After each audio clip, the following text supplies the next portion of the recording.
तो दोस्तों आज की हमारी स्टोरी है इंसान की कीमत। एक बार लोहे की दुकान पे अपने पिता के साथ काम कर रहे एक बालक ने अचानक ही अपने पिता से पूछा, पिताजी इस दुनिया में मनुष्य की क्या कीमत होती है।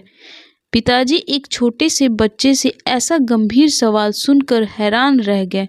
फिर वो बोले, बेटे एक मनुष्य की कीमत आंकना बहुत मुश्किल है, वो तो अनमोल है। बालक ने कहा, क्या सभी उतने ही कीमती और महत्वपूर्ण हैं? पिताजी ने कहा, हाँ बेटे। बालक के कुछ पल्ले पड़ा नहीं। उसने फिर सवाल किया, तो फिर इस दुनिया में कोई गरीब तो कोई अमीर क्यों है?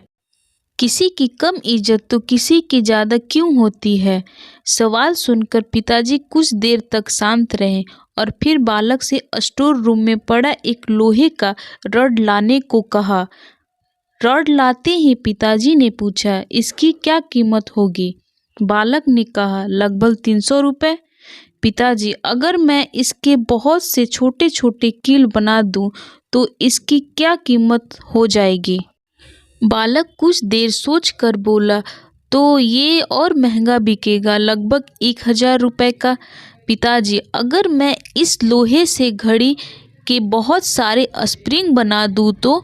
बालक कुछ देर सोचता रहा और फिर एकदम से उत्साहित होकर बोला, तब तो इसकी कीमत बहुत ज़्यादा हो जाएगी।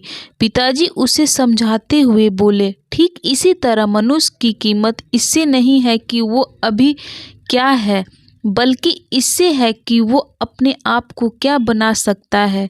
बालक अपने पिता की बात समझ चुका था। इस कहानी से हमें यही शिक्षा मिलती है कि हम अपने आप को मूल्यवान भी बना सकते हैं या फिर नीचे गिरा भी सकते हैं। तो दोस्तों आज की स्टोरी से आपने क्या सीखा, कमेंट बॉक्स में ज़रूर बताएं।